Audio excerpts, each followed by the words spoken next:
Good morning everyone.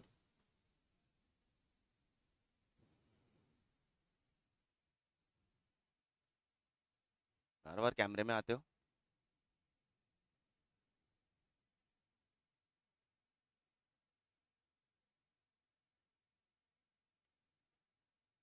चलिए, तो चलते हैं एक और आसान से टॉपिक पे, inventory valuation.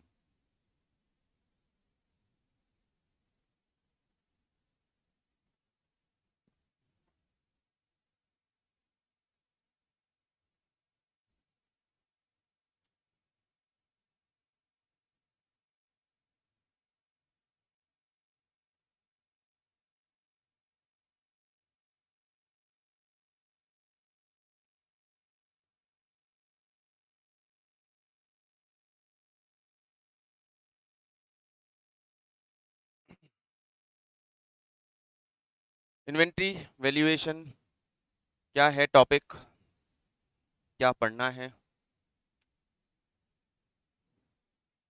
As we all know कि at the end of the year जब हम फाइनेंशियल स्टेटमेंट्स बनाते हैं तो ईयर एंड पे जो रिमेनिंग स्टॉक है that was recorded as purchases during the year. During the year जब हमने इसे खरीदा था तो परचेजेस की फॉर्म में रिकॉर्ड कर दिया था, लेकिन at the end of the year उसमें से जो भी स्टॉक बच गया, वो बचा हुआ स्टॉक हमें परचेजेस से क्लोजिंग स्टॉक में स्विच करना होता है।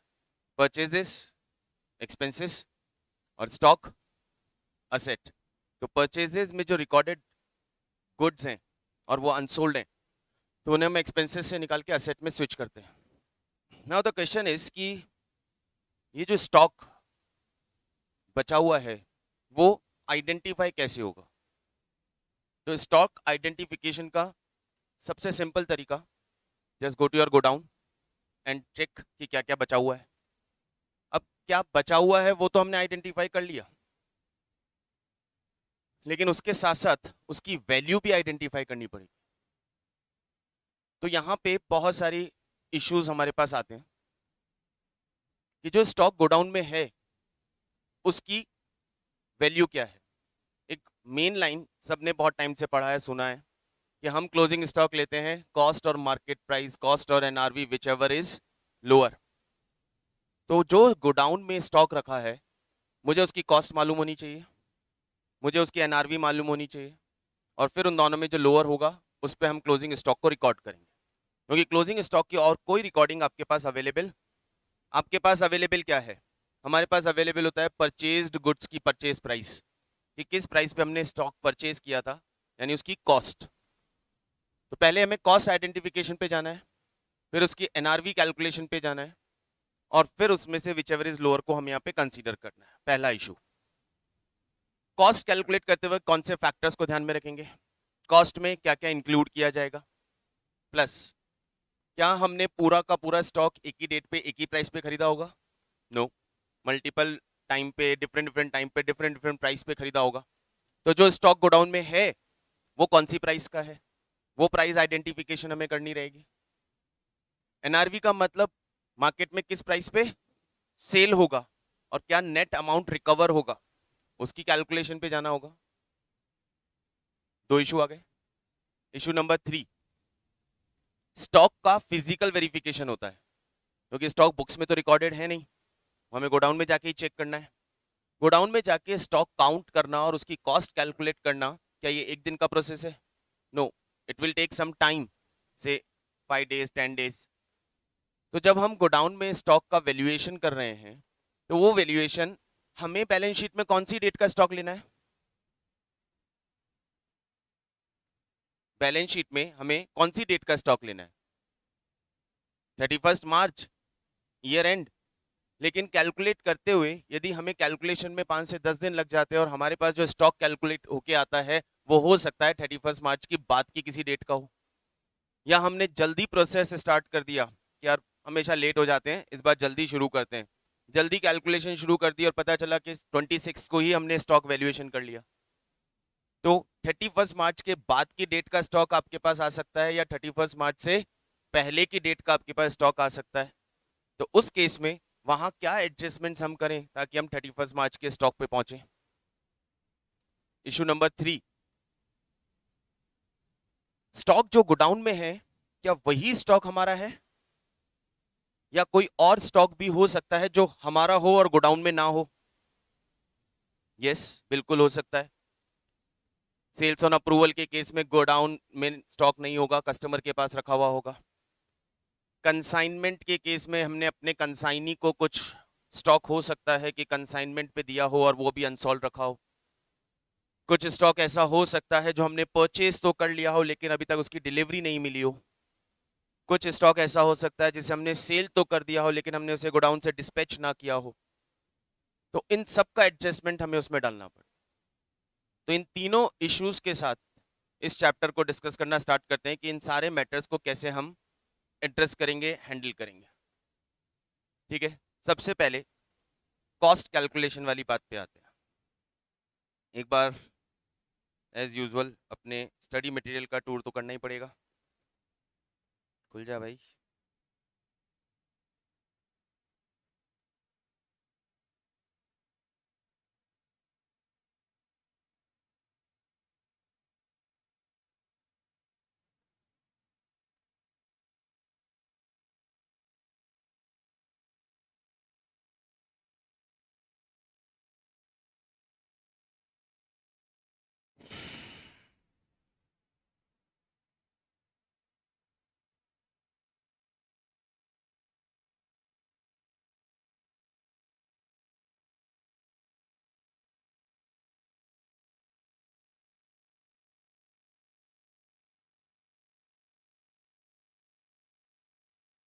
चलो, ये अपना समय लेगा जब तक हम अपना काम कर लेते हैं।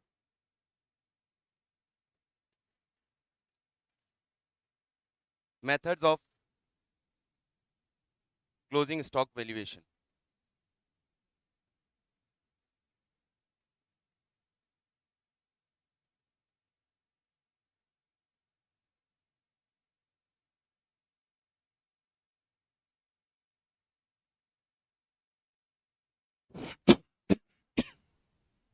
स्टॉक वैल्यूएशन के मेथड्स।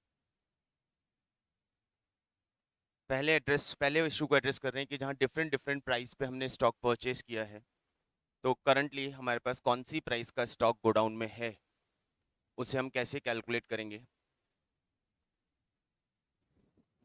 दो तरह के प्रोडक्ट्स होते हैं। एक प्रोडक्ट जिसका स्पेसिफिक प्राइस हमें पता होता है क्योंकि उस पे प्राइस मेंशन होती है, एमआरपी या जो भी प्राइस है। और दूसरा ऐसा प्रोडक्ट जिस पे कोई प्राइस मेंशन नहीं होती। Hardware store.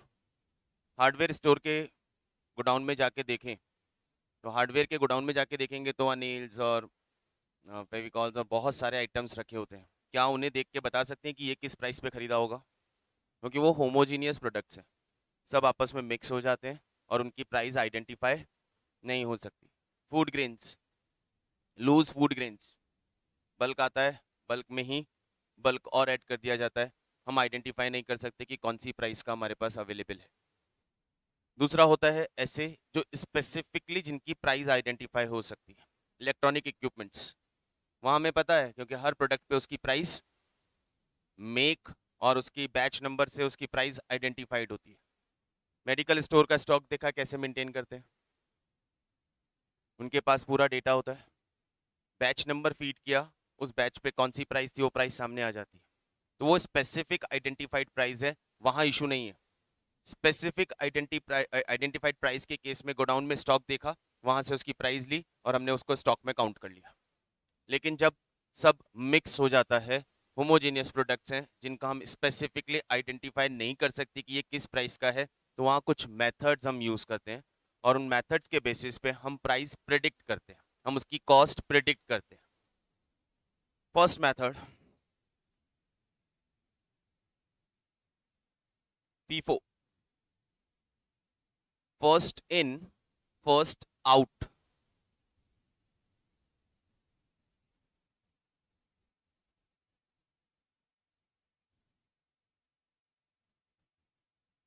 First in first out मतलब परचेज्ड गुड्स की पूरी लिस्ट बनी हुई है, इन्वेंट्री, एक और चीज समझते चले। इन्वेंट्री का जब स्टॉक, इन्वेंट्री हम जब हम मेंटेन करते हैं, तो इन्वेंट्री रिकॉर्ड्स मेंटेन करने में दो मेथड्स होते हैं। एक कहलाता है पीरियोडिक इन्वेंट्री सिस्टम और एक होता है परपीचुअल inventory system. Periodic inventory system में हम डेली बेसिस पे स्टॉक अपडेट नहीं करते। हम एक स्पेसिफिक पॉइंट ऑफ टाइम पे गोडाउन में जाते हैं और देखते हैं कितना स्टॉक बचा हुआ है। उस दिन तक के परचेज वाउचर्स निकाल के चेक करते हैं कितना परचेज किया था, कितना बचा हुआ है, वो गोडाउन से हमने चेक कर लिया और वहां से हमें पता चल जाएगा कितना सेल किया है, सेल के बिल बने हुए हैं। ये पीरियोडिक इन्वेंट्री सिस्टम। लेकिन परपीचुअल इन्वेंट्री सिस्टम में हम क्या करते हैं, each and every purchase date wise stock register में रिकॉर्ड किया जाता है। गोडाउन के ऊपर एक स्टॉक रजिस्टर रखा होता है। जैसे ही परचेज आया, इनवॉइस से स्टॉक रजिस्टर में परचेज का एंट्री कर दिया with the price of purchased goods. जैसे ही गोडाउन से स्टॉक बाहर निकलता है, उसकी इशू की एंट्री कर देते हैं और रिमेनिंग स्टॉक हमें वहां पे अवेलेबल रहता है। तो वहां देखते ही पता चल जाता है कितना स्टॉक गोडाउन में। फीफो मेथड कैसे काम करता है, नाम से क्लियर है, फर्स्ट इन। जो मटेरियल हमने पहले परचेज किया वो मटेरियल हमने पहले सेल किया होगा। जो प्रोडक्ट हमने फर्स्ट परचेज किया, जो गोडाउन में फर्स्ट इन किया है, वही गोडाउन से फर्स्ट आउट हुआ होगा। हम इस अजम्पशन के साथ स्टॉक वैल्यूएशन करते हैं। यानी जो गोडाउन में स्टॉक बचा है वो कौन सा वाला होगा, लेटेस्ट परचेज। जो सबसे लास्ट में हमने परचेज किया होगा वो सारा स्टॉक गोडाउन के अंदर होगा। तो फर्स्ट इन फर्स्ट आउट में एक दो पॉइंट लिख लें। Goods sold will be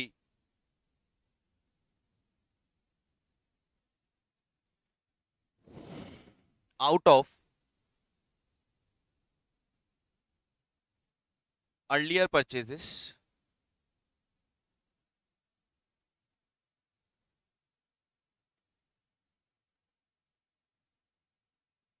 second point लिख लें, closing stock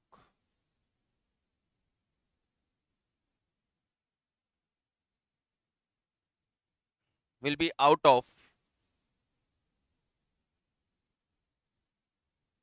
latest purchases।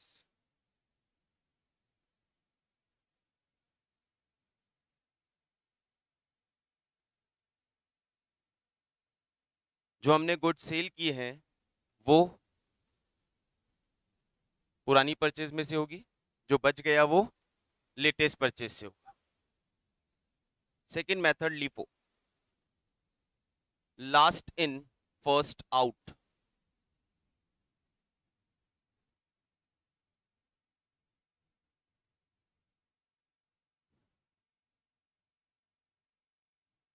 Last in first out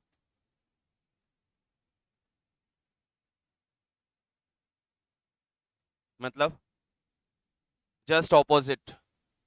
जो सबसे लास्ट में खरीदते हैं उसे हम सबसे पहले सेल कर देते हैं।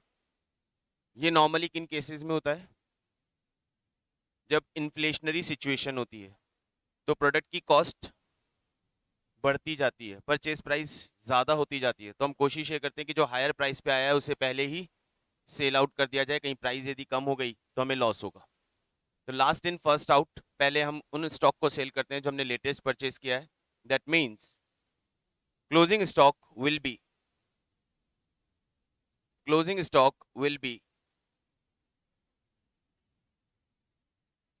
Out of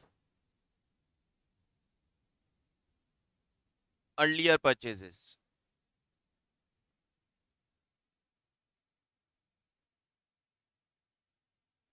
closing stock earlier purchases में से होगा। Third, weighted average method.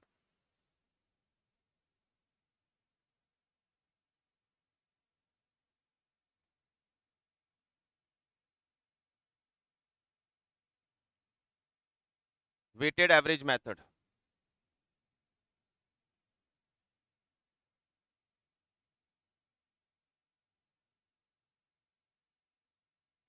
value of closing stock will be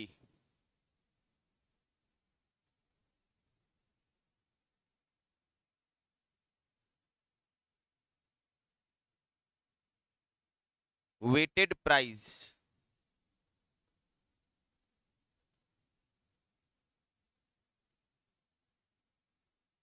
that is total value of stock, total value of goods purchased, total value of goods purchased divided by total quantity purchased. Total value of goods purchased divided by total quantity purchased.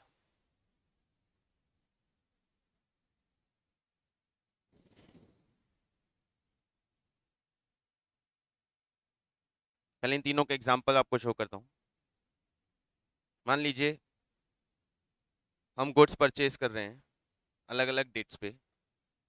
First I purchase 5000 units at the rate of 10, then further 2000 unit at the rate of 11, then further 3000 unit at the rate of 12. हमने तीन different rates पे तीन different time पे goods purchase किया। During the period total purchases कितना हो गया 10,000 और total value of purchase 50, 22, 36, 1,08,000। During the period suppose हमने 6,000 यूनिट्स सेल कर दिया। ड्यूरिंग द पीरियड हमने 6,000 यूनिट सेल कर दिया। इसका मतलब स्टॉक कितना है हमारे पास? Closing stock is of 4,000 units. मुझे इस क्लोजिंग स्टॉक की वैल्यू पता करनी है, मुझे इस क्लोजिंग स्टॉक की कॉस्ट आइडेंटिफाई करनी है। तो हमने तीन डिफरेंट रेट्स पे गुड्स परचेज किए थे। ये 4,000 इन तीन में से कौन सा है? 10 रुपीज वाला, 11 वाला, 12 वाला, कौन सा है? तो उसके लिए मेथड से चलें तो पहला मेथड है फीफो। फीफो का मतलब फर्स्ट इन फर्स्ट आउट। जो हमने 6,000 सेल किया वो अर्लियर परचेज में से सेल कर दिया होगा, यानी ये पूरा बिक चुका और 1,000 इसमें से बिक चुका। आपके पास जो 4,000 बचा होगा वो डेफिनेटली लेटेस्ट परचेज से होगा। लेटेस्ट परचेज का मतलब जो लास्ट में परचेज किया 3,000 ये पूरा का पूरा गोडाउन में रखा है और 1,000 इससे जस्ट पहले वाली परचेज में से गोडाउन में रखा है। 36,000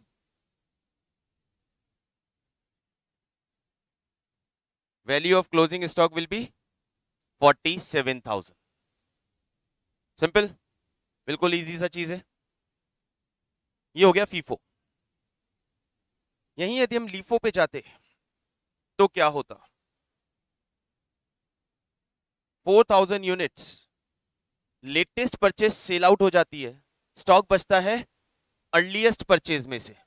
तो अर्लीस्ट परचेज कितना था?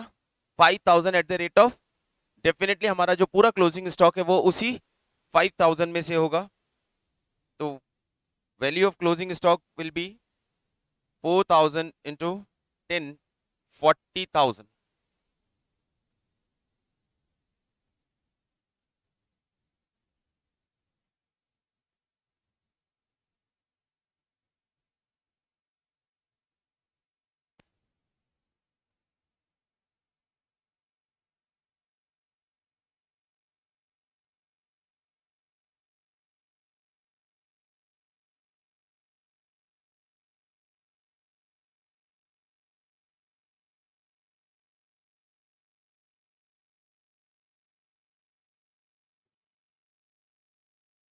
ये लीफो मेथड हो गया हमारा।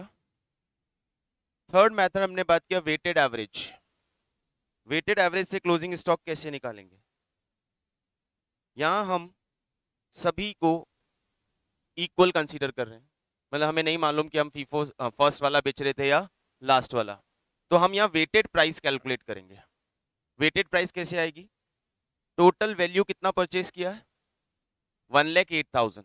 टोटल क्वांटिटी कितना परचेज किया है? 10,000। तो यहां से एक वेटेड प्राइस कैलकुलेट हो जाएगी। 1,08,000 डिवाइडेड बाय 10,000, प्राइस आ गया 10.8 और इस 10.8 पे ही इस क्लोजिंग स्टॉक को वैल्यू कर दिया जाएगा। इस 10.8 पे ही क्लोजिंग स्टॉक का वैल्यूएशन निकाल लिया जाएगा। तो closing stock will B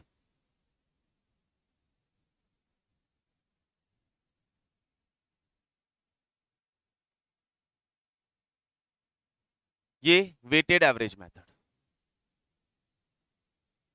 I think तीनों मेथड्स में किसी को कोई प्रॉब्लम नहीं होनी चाहिए। बहुत इजी सा सिंपल सा प्रोसीजर है, सिंपल सा मेथड। ये तीनों कहलाते हैं हिस्टोरिकल कॉस्ट मेथड, जहां प्रोडक्ट इंटरचेंजेबल नहीं, इंटरचेंजेबल हैं। इंटरचेंजेबल का मतलब मिक्स हो चुके हैं, किसी की भी जगह कोई भी प्रोडक्ट हाथ में आ जाए, हमें नहीं मालूम कि वो कौन सी प्राइस का था।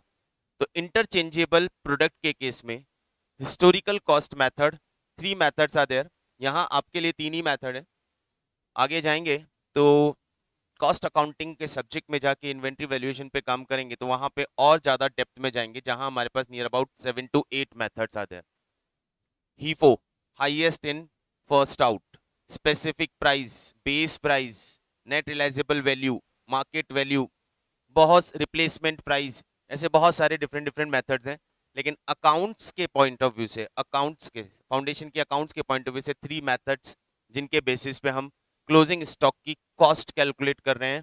FIFO, first in first out, LIFO, last in first out, and weighted average, जहां एवरेज प्राइस पे हमने स्टॉक का वैल्यूएशन किया है।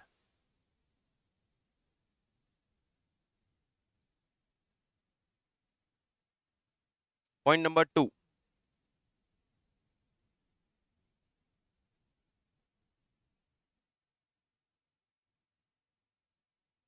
Calculation of cost. Calculation of cost,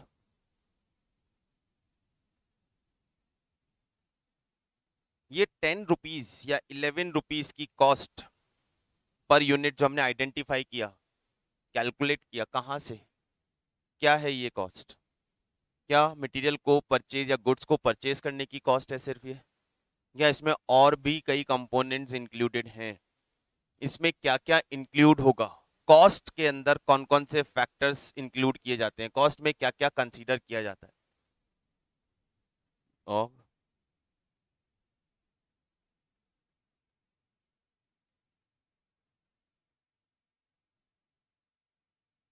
देखिएगा, लिख लीजिएगा इसमें कुछ कॉमन फैक्टर्स। सबसे पहले तो परचेज कॉस्ट,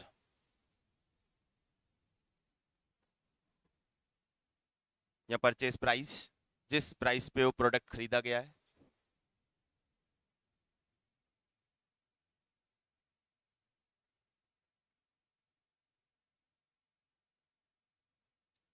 ट्रांसपोर्टेशन कॉस्ट, उस प्रोडक्ट को सप्लायर से अपने गोडाउन तक लाने में जो आपने ट्रांसपोर्टेशन पे किया है, वो ट्रांसपोर्टेशन कॉस्ट उसमें इंक्लूड होगी। यदि एक से ज्यादा प्रोडक्ट हमने एक ही लॉट में खरीदे हैं तो ट्रांसपोर्टेशन कॉस्ट को कैसे बाइफ्रिकेट करेंगे? किस बेसिस पे बाइफ्रिकेट करेंगे? नंबर ऑफ यूनिट और वेट के बेसिस पे। यदि हमने एक ही कंसाइनमेंट में अलग अलग तरह के प्रोडक्ट्स को खरीद के अपने गोडाउन में लाया है तो जो ट्रांसपोर्टेशन तो एक साथ ही जाता है, तो उस ट्रांसपोर्टेशन को किस प्रोडक्ट पे कितना चार्ज करना है वो डिपेंड करता है, या तो नंबर ऑफ यूनिट्स के बेसिस पे ट्रांसपोर्टेशन कॉस्ट डिफाइन हो जाएगी, या फिर वेट के बेसिस पे। एड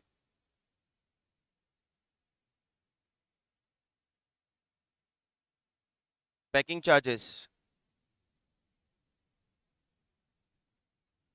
पैकिंग चार्जेस में ध्यान रखिएगा, 2 तरह की पैकिंग होती है। एक होती है इनिशियल पैकिंग जो तो कॉस्ट में ऐड होके आती है, एक होती है ट्रांसपोर्टेशन को कंफर्ट बनाने के लिए जो पैकिंग हम करते हैं, कंटेनर्स या फिर ड्रम्स या कार्टन्स जिनमें उन्हें फर्दर पैक किया जाता है।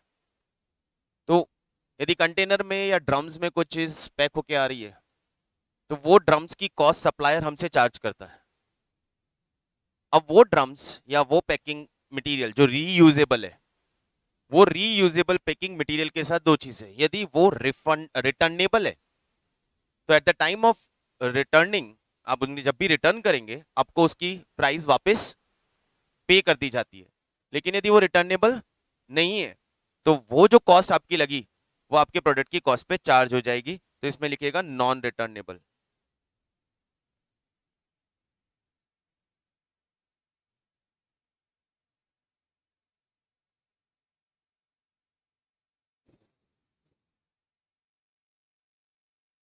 देन टैक्सेस,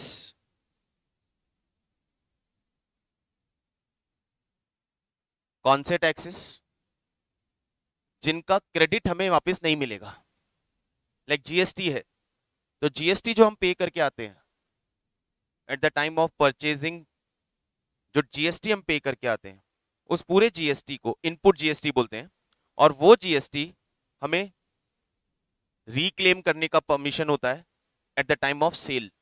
जब हम सेल करते हैं तो हम अपने कस्टमर से वो जीएसटी वापस रिकवर कर लेते हैं, तो उसका हमें क्रेडिट मिल जाता है। तो वो टैक्स हम यहाँ नहीं लेंगे क्योंकि वो हमारी पॉकेट से नहीं गया। हमने जीएसटी पे किया, सेल करते वक्त जीएसटी वापस रिकवर कर लिया। लेकिन जिन प्रोडक्ट्स पे जीएसटी नहीं होता, जिन पे एक्साइज होता है या जिन पे कोई अदर टैक्सेस लगते हैं, जो टैक्सेस जिनका क्रेडिट अवेलेबल नहीं है वो प्रोडक्ट की कॉस्ट में ऐड कर दिए जाएंगे। Credit not available.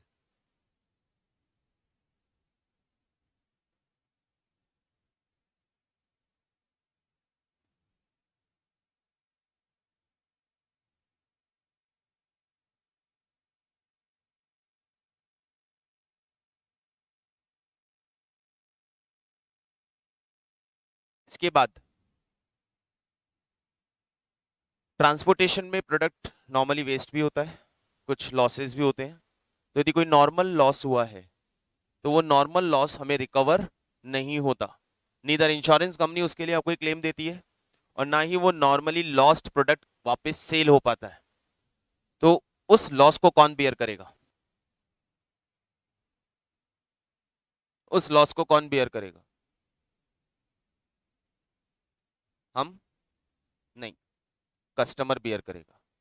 हम उस लॉस को कस्टमर पे चार्ज करते हैं और कस्टमर पे चार्ज करने के लिए हम अपने प्रोडक्ट की कॉस्ट को इंक्रीज कर देते हैं। तो इसमें से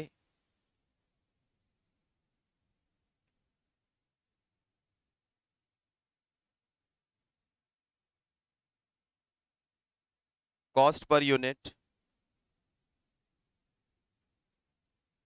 total cost divided by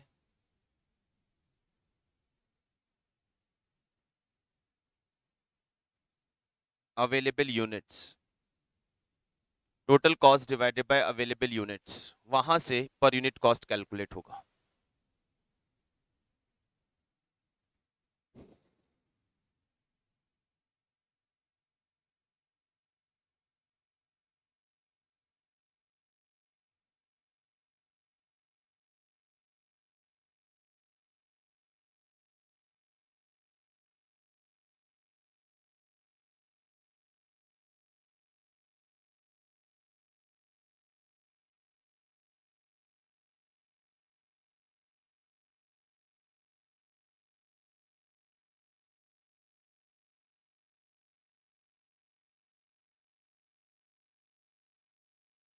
file क्यों नहीं खुल रही है यार?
चलो जाने दो, नेक्स्ट लिखो आप तो।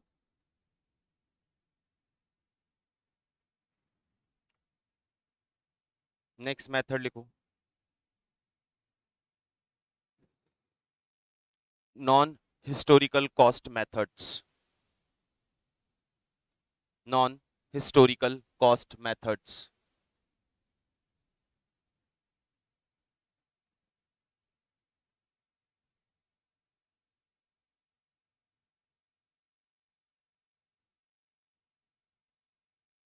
नॉन हिस्टोरिकल कॉस्ट मेथड में first one, adjusted selling price method.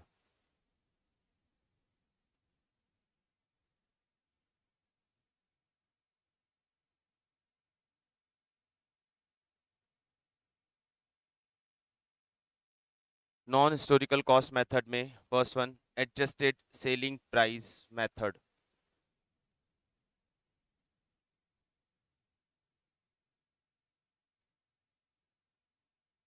Non historical cost method का मतलब जहां हम प्रोडक्ट की कॉस्ट को परचेज प्राइस पे रिकॉर्ड नहीं कर रहे हैं, हम उसे सेलिंग प्राइस पे रिकॉर्ड कर रहे हैं।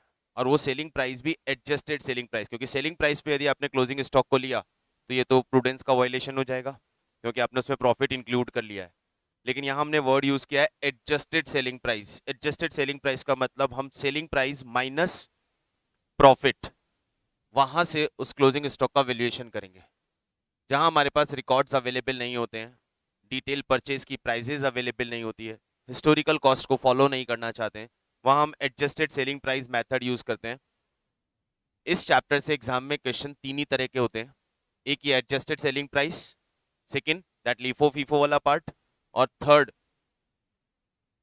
प्री एंड पोस्ट डेट पे यदि आपने क्लोजिंग स्टॉक का वैल्यूएशन कर लिया है तो 31 मार्च की डेट पे क्लोजिंग स्टॉक क्या होगा वो आइडेंटिफाई करना, जिसमें 99% चांसेस उस थर्ड वाले मेथड के हैं। बाकी दोनों मेथड पे कभी क्वेश्चंस के चांसेस नहीं बनते। बहुत ही रेयरली होता है कि आपकी किस्मत अच्छी हो कि आपको ये इजी वाला पार्ट मिल जाए, लीफो फीफो या एडजस्टेड सेलिंग प्राइस। अदरवाइज वो लास्ट वाला मेथड ही, लास्ट वाला पार्ट ही एग्जाम में क्वेश्चंस में आता है, सबसे ज्यादा चांसेस उसी के होते हैं।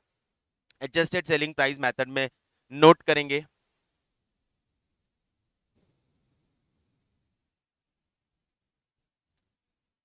कैसे निकालेंगे एडजस्टेड सेलिंग प्राइस मेथड से।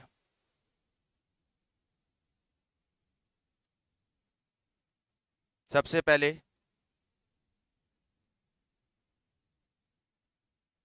Sale value of closing stock minus GP on sales,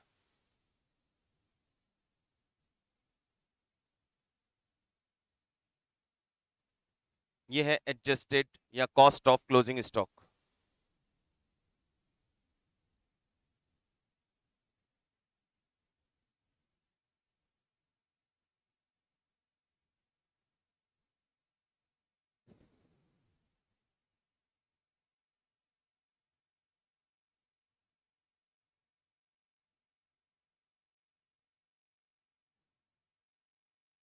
इसके लिए यार स्टडी मटेरियल खुलना जरूरी है, एग्जाम्पल वहीं से बता पाऊंगा मैं।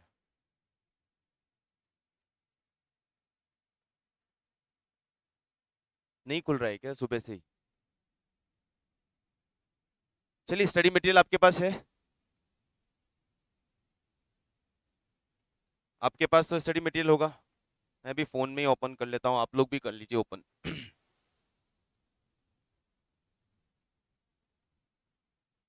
गाइस स्टडी मटेरियल आप लोग भी ओपन कर लीजिएगा। स्क्रीन पे मैं नहीं दिखा पा रहा हूँ क्योंकि ओपन नहीं हो रहा है।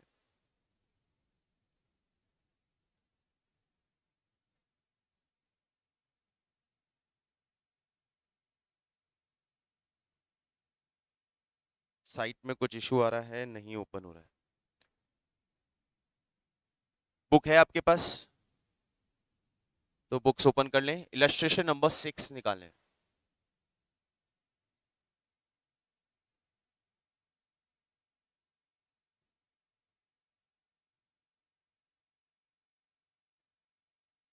हाँ भेज दो ना, इलस्ट्रेशन नंबर 6 7 भेज दो आप फटाफट से।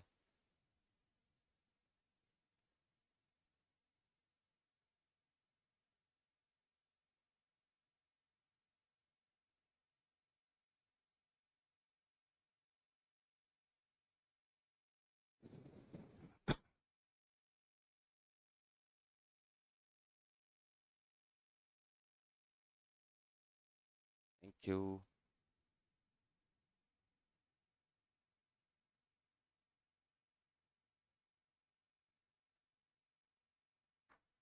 Illustration number 6, 7.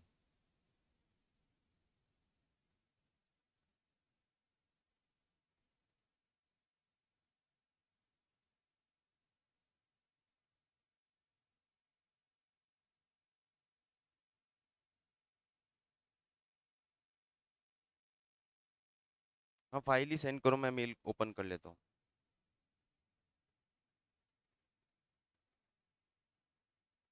Come on come on come on, जल्दी।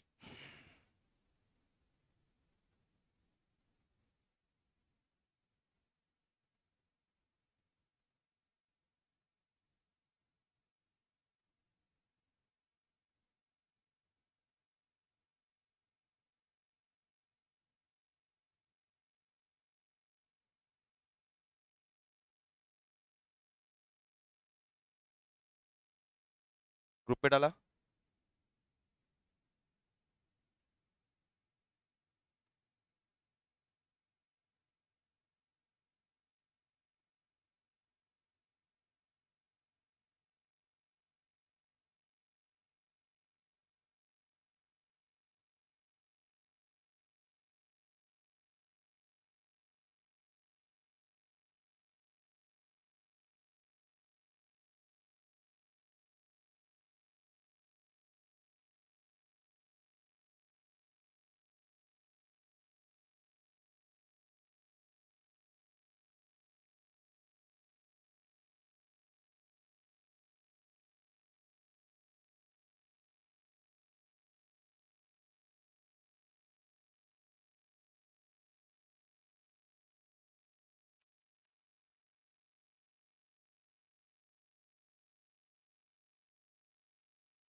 Yes.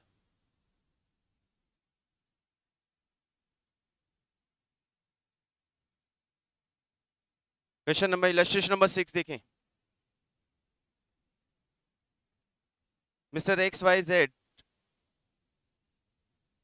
in retail business, following informations are obtained from their records. Goods received from supplier, subject to trade discount and taxes. 3% trade discount, 11% का sale tax. Packing and transportation charges, sales during the year, sale price of closing inventory. Find out the historical cost of inventories using adjusted selling price method. Adjusted selling price method से cost calculate करना है, closing stock का, inventory का। सबसे पहले तो purchase price निकाल लें, कॉस्ट कितनी आ रही है, लिखें।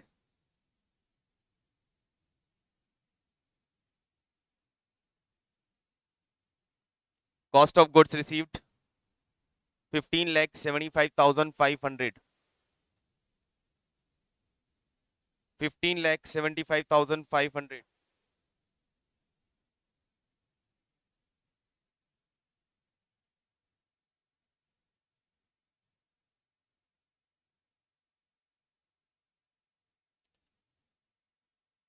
एड, नो, लेस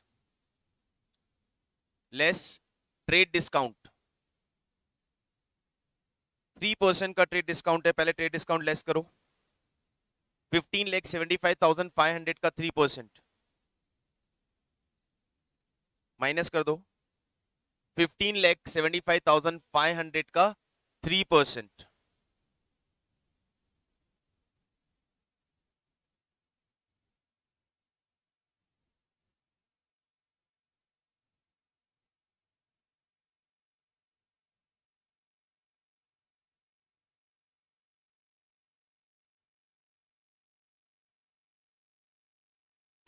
कितना हुआ,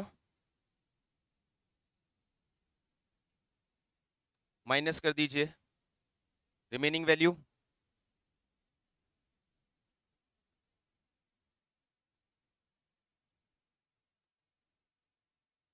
15,28,235।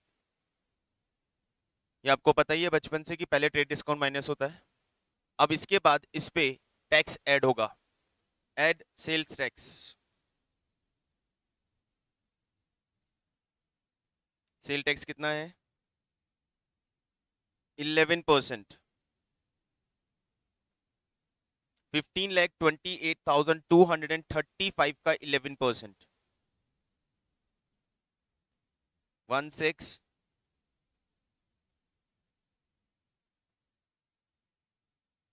1,68,106। ये 11% टैक्स ऐड कर दो। टैक्स ऐड करने के बाद value 16,96,341।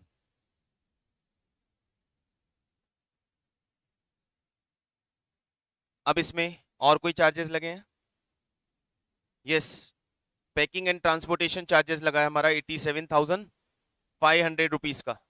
Add packing charges 87,500, add packing charges 87,500।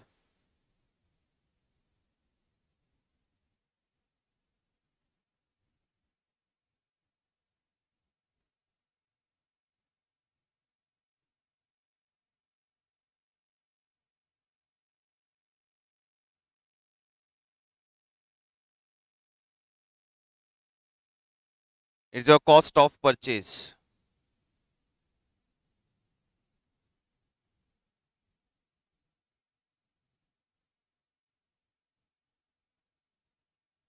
$17,83,841 ये हो गया आपका कॉस्ट ऑफ परचेज, यानी जो मटेरियल हमने during the year, during the period, जो टोटल गुड्स हमने परचेज किया उसका हमारा लैंडेड कॉस्ट, यानी हमारे गोडाउन में पहुंचने तक का कॉस्ट कितना आया।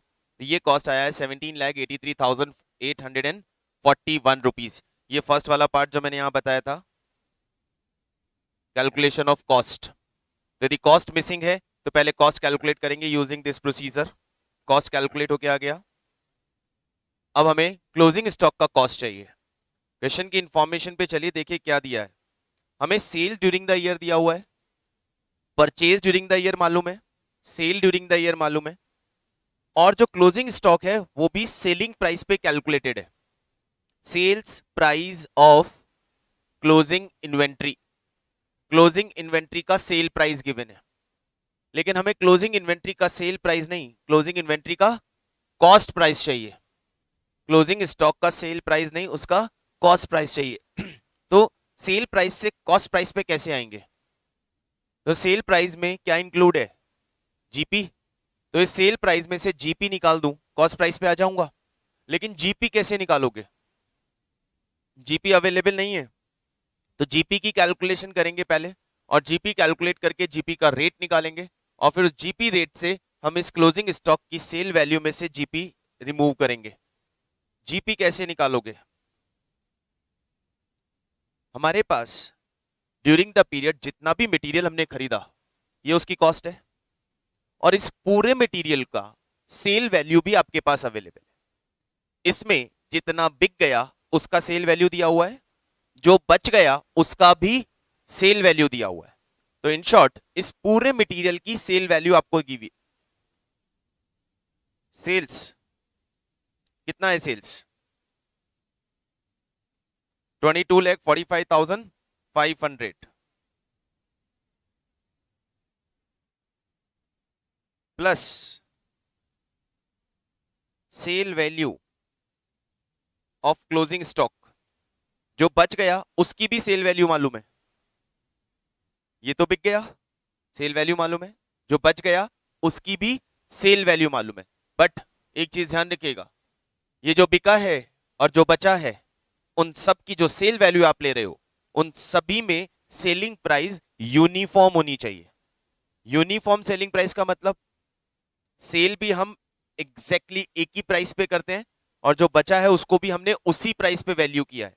यदि आप सेल में वेरिएशन लाते हो कि सपोज कुछ पार्ट ऑफ द सेल किसी रिलेटिव को सेल किया था, वो हमने नॉर्मल प्राइस से कम प्राइस पे बेच दिया, तो अब नॉर्मल प्राइस से कम प्राइस पे यदि आप बेचते हो, इसका मतलब उस पर्टिकुलर सेल वाले पार्ट में आपको वो जीपी नहीं मिला होगा जो बाकी सेल्स पे मिला होगा, तो आप उसको यूनिफॉर्म सेलिंग प्राइस पे नहीं डाल सकते। तो यहां हम यही अजम्पशन लेके चलेंगे कि सारी सेल एक यूनिफॉर्म सेलिंग प्राइस पे हो रही है, इसलिए सभी सेल्स में जो जीपी है वो फिक्स रेट से ही है, किसी में भी जीपी का वेरिएशन नहीं है। कितना क्लोजिंग स्टॉक बचा है? 2,35,000 का क्लोजिंग स्टॉक। ये हो गई sale value of purchased goods. Sale value of purchased goods, एक से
sale value of purchase goods 24,80,000।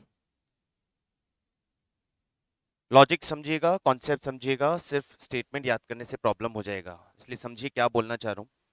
जितनी भी गुड्स परचेज की थी उस पूरी परचेज गुड्स की कॉस्ट 17,83,841 और उन पूरी गुड्स की सेल वैल्यू वो है 24,80,500। जो गुड्स हमने खरीदी थी उसके दो पार्ट हो गए, एक पार्ट सेल हो गया है, एक पार्ट बच गया, लेकिन हमने यहां पे दोनों की सेल वैल्यू मालूम थी। परचेज प्राइस और सेल वैल्यू के बीच का जो डिफरेंस है वो क्या है हमारे लिए? GP less purchase cost.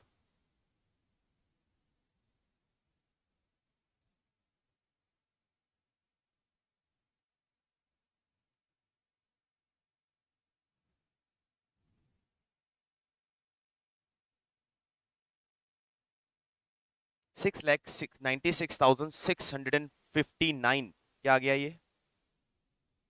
Gross profit of all the goods, total GP. अब निकाल लो GP rate.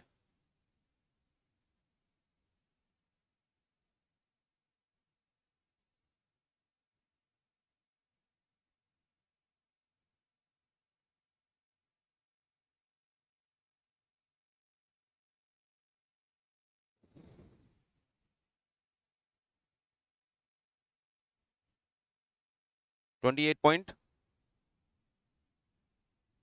Zero zero eight five, five तक ले लेते हैं। 28.085% is GP rate.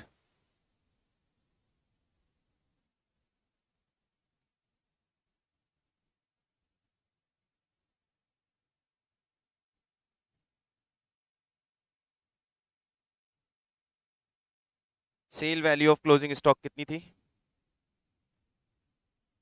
2,35,000 less GP 28.085%।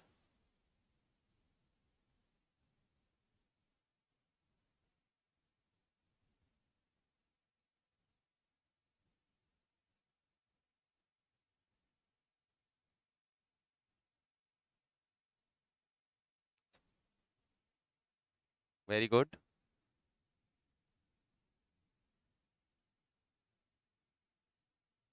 GP का अमाउंट बताओ बेटा।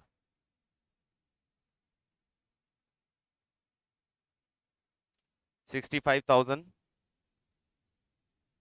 66,000 राउंड ऑफ, बचा 1,69,000। ये हो गया कॉस्ट ऑफ क्लोजिंग स्टॉक।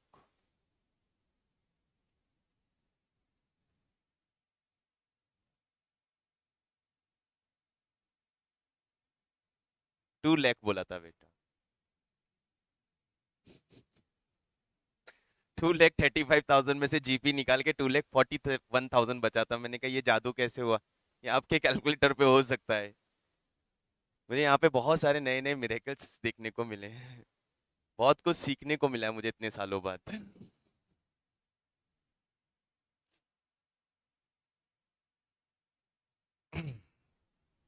इससे मुझे वो याद आती है कि सीखने की उम्र कभी खत्म नहीं होती।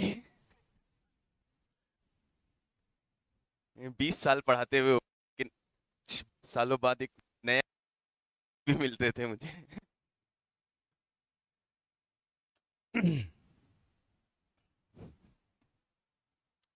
चलिए,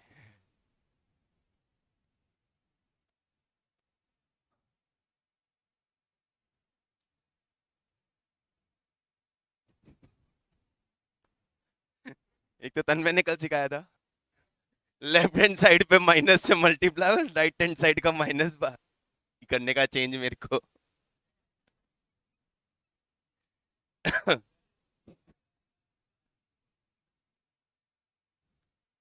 चलिए, क्वेश्चन नंबर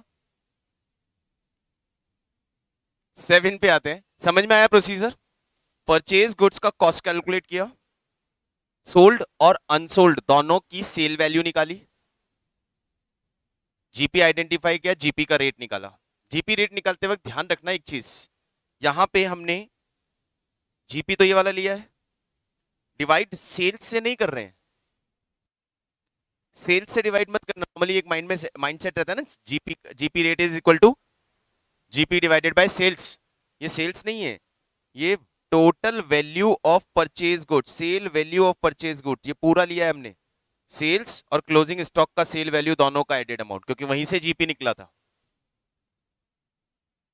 क्लियर? 7th,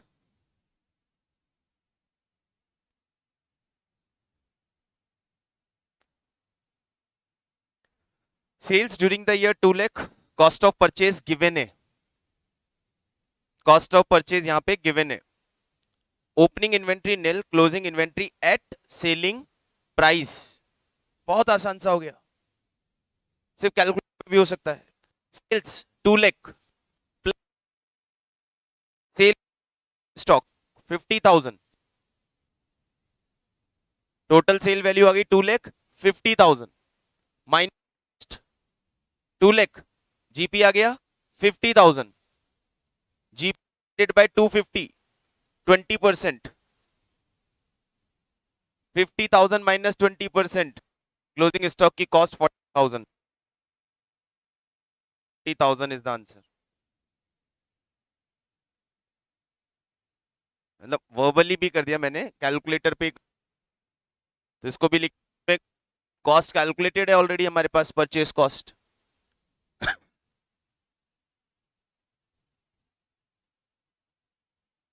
बताइए यहां तक के कॉन्सेप्ट में कोई इशू?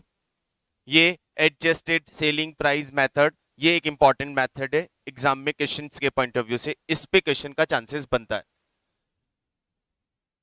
पहले जो हमने बात किया historical cost method, LIFO FIFO weighted average, उसमें यदि स्टोर लेजर पे क्वेश्चन यदि आपको मिल जाए तो वो लॉटरी है कि वो फ्री का मार्क्स है, क्योंकि उसमें कुछ करने को है ही नहीं। उसमें एक एक्सटेंडेड फॉर्म है that I am showing here. Next जो पार्ट है, जो सबसे इंपॉर्टेंट पार्ट है इस चैप्टर का, that is inventory taking. Inventory taking का मतलब हम गोडाउन में गए हैं और हमने इन्वेंट्री को कैलकुलेट करना स्टार्ट किया, and that process takes some time, और उस टाइम में यदि हम आगे पीछे चले गए हैं तो वापस अपनी जगह पे यानी 31 मार्च पे कैसे पहुंचेंगे, वो वाला पार्ट सबसे इंपॉर्टेंट, और मैक्सिमम टाइम पे क्वेश्चंस उसी पार्ट में से आते हैं। लेकिन उससे पहले आज के सेशन को एंड करने से पहले यहाँ तक का काम कंप्लीट करते हैं, तो कुछ चीज़ें आपको और शो कर देता हूँ यहाँ पे, जो कि वैसे तो इतना रिलेवेंट पार्ट नहीं है, फिर भी जैसे एक इलस्ट्रेशन नंबर 1, 3 आइटम दिए हैं, कॉस्ट दी है, एनआरवी दी है, पूछा है क्लोजिंग स्टॉक बताओ। कॉस्ट और NRV which ever is, P की आएगी 38, क्यू के लिए 29 और आर के लिए 14। हो गया। ये क्वेश्चन है, फीफो मेथड से करना था। कितना क्वांटिटी किस प्राइस पे परचेज किया है, डेट वाइज गिवन है। कितना क्वांटिटी किस प्राइस पे परचेज किया है, डेट वाइज गिवन है। 900 यूनिट 50 रुपीज की रेट पे, then 400, 55, 300, 200, 800, 1600 units were issued till 18th December. 1600 units were issued during the month of December till 18th December. 18 दिसंबर तक 1600 यूनिट्स इशू कर दिए गए थे। टोटल कितनी परचेज की है, 2600। इशू कितनी हो गई, क्लोजिंग स्टॉक कितना बचा, 1000। कौन सा मेथड है, फीफो। कहां से होगा, नीचे नीचे से, लास्ट से, तो लास्ट वाला उठाना शुरू करो। 800 एंड 200, रेट इंटू 60 और 47। फर्स्ट इन फर्स्ट आउट में जो पहले वाला होता है वो इशू होता है, जो बाद वाला होता है वो बचा हुआ होता है। बचा हुआ चाहिए। टोटल परचेज 2600, टोटल इशू 1600, बचा कितना, 1000। कहां से होगा, लास्ट से। लास्ट में 28 दिसंबर का 800 और उससे पहले 19 दिसंबर का 200। हो गया टाइम 1000 पूरा। मल्टीप्लाई कर लो, रेट से क्लोजिंग स्टॉक आ गया।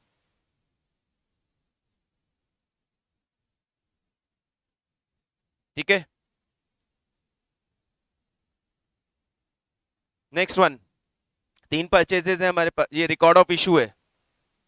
प्रीवियस एग्जांपल ये है, ये 1600 जो इशू किया था ना, उसका रिकॉर्ड दे दिया कि किस किस डेट को इशू किया था।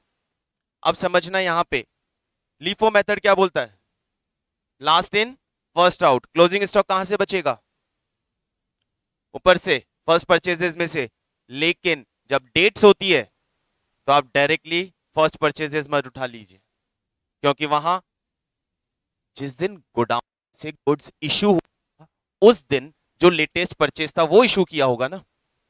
अब ये इशू हुआ, पहला इशू कब हुआ, 5th ऑफ दिसंबर को। तो 5th ऑफ दिसंबर को आपके पास गोडाउन में क्या था, 5th ऑफ दिसंबर को गोडाउन में क्या था, 4 दिसंबर वाला गुड्स। ये तो बाद में आया ना, दूसरा वाला तो 10th दिसंबर को आया है। तो गोडाउन में कौन सा था, 4 दिसंबर वाला गुड्स। तो ऑब्वियसली इसी में से इशू हुआ होगा। तो लेटेस्ट परचेज कहां हुई, अर्लियर वाला क्लोजिंग स्टॉक बचा कहां, 4 दिसंबर वाला तो चला गया, क्योंकि 5 तारीख को ही माल बिका था, उस दिन माल ही एक ही था गोडाउन में। तो यहां पे आपको डेट वाइज अरेंजमेंट करना पड़ेगा। तो डेट वाइज अरेंजमेंट कैसे करना है मैं शो करता हूं। इसकी डेट्स मुझे एक मिनट फटाफट से बताएं, बहुत सिंपल सा चीज है। पहला 4 दिसंबर 900 यूनिट्स, किस रेट पे, 50। सेकेंड परचेज 10 दिसंबर 455।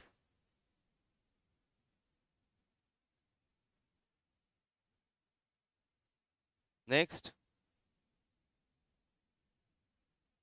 ओके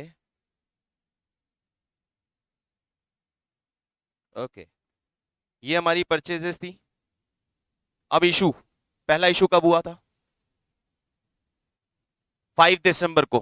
5 दिसंबर मतलब इसके बीच में। यहां पे कितनी यूनिट, 500।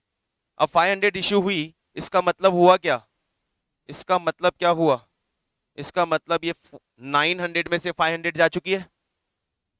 इसमें से कितनी बची आपके पास अब, तो मैं इसको अपडेट करके लिख देता हूं यहां। मेरे पास अब बची है 400 एट द रेट ऑफ 900 चला गया। देन इशू कब हुआ,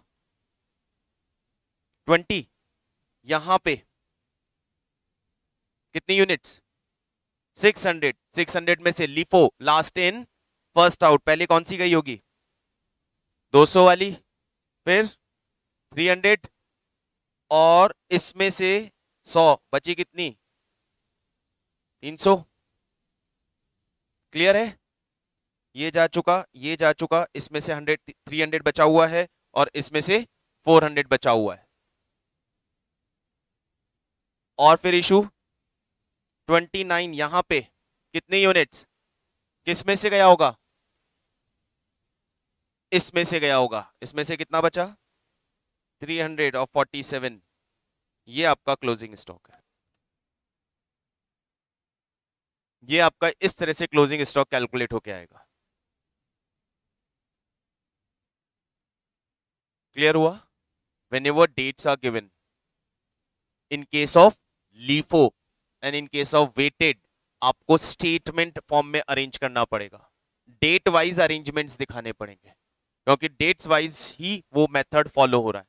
फीफो में प्रॉब्लम नहीं आता, फीफो में प्रॉब्लम नहीं आता है, लेकिन फिर भी whenever you will provided with the date of purchases as well as date of issue, तो आप इसे एक स्टेटमेंट फॉर्म में अरेंज करके ही आंसर करेंगे। और ये क्वेश्चन आता है तो इससे इजी कुछ नहीं होता, इससे इजी कुछ नहीं हो सकता।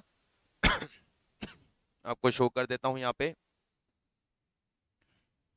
ये देखिए, ये रहा अरेंजमेंट फॉर्मेट की फॉर्म में। परचेज की डेट डाल दिए, इशू की डेट कौन सी, पहला कौन सा गया? 500 क्वांटिटी किस में से गया होगा? 900 में से। बचा क्या? 450 वाला। फिर वापस परचेज किया तो गोडाउन में क्या क्या हो गया? 400 पहले से था, 400 और आ गया, वो उसी के साथ ऑर्डर में अरेंज हो गया। इसको बिल्कुल ऑर्डर में अरेंज करके चल। फिर वापस 300 और आया, फिर वो भी लाइन में लग गया। क्लोजिंग स्टॉक आपके पास अब 3 तरह का है, 400, 400 एंड 300, 50, 55, 55। फिर 200 और आया, वो भी लिस्ट में लगा दिया लाइन में। अब स्टॉक हो गया मेरे पास 4, 4, 3 एंड 2। देन इशू किया था हमने कितना? देन इशू कितना किया था? 600। अब ये 600 कैसे इशू हुआ था? लास्ट 200, फिर 300 और फिर 400 में से 100। ये नीचे लिस्ट बना दी तीनों इशू की। बचा क्या? ऊपर वाला 4 बचा हुआ है और सेकंड वाले में से 300 बचा हुआ है। ये इस तरह से इसको अरेंज करके बनाना है। नहीं आएगा, इतना आसान सा चीज नहीं आएगा, क्योंकि ये अकाउंटिंग का नहीं कॉस्टिंग का पार्ट है एक तरह से। हाँ ये आएगा, गारंटी से आएगा। 20 मार्क्स में आएगा, 15 मार्क्स में आएगा जब बीकॉम फर्स्ट ईयर का एग्जाम दोगे।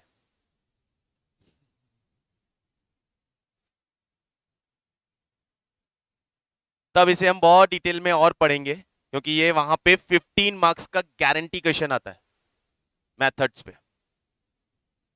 तो वहां पढ़ेंगे जब उसकी बात करेंगे।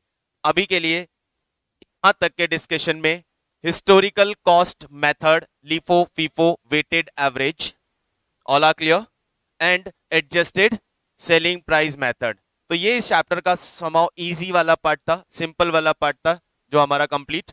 कल अब हम इस पे मेन पार्ट पे बात करेंगे, जहां एक्चुअली वापस उसी चीज की जरूरत पड़ेगी जो बहुत रेयर चीज होती है। हाँ, शीशे दिमाग, ठीक है। तो कल से वापस एप्लीकेशन वाला पार्ट। कोई फॉर्मूला नहीं है हमारे पास। अगेन अब जो पार्ट कर रहे हैं लॉजिक है कि मैंने 31 मार्च को स्टॉक काउंट करना था, काउंट करते करते 7 अप्रैल तक चला गया। अब मेरे पास जो क्लोजिंग स्टॉक कैलकुलेट होके आया वो कौन सी डेट का है? 7 अप्रैल का। मुझे पीछे आना है, 31 मार्च को क्या रहा होगा? 7 अप्रैल तक उन 7 दिनों में जो भी गुड्स खरीदा, क्या वो 31 मार्च को गोडाउन में था? नहीं, माइनस करो, क्योंकि वो 7 अप्रैल के स्टॉक में काउंट हो गया है। उन 7 दिनों में जो भी बिका, क्या वो गोडाउन में था 31 मार्च को?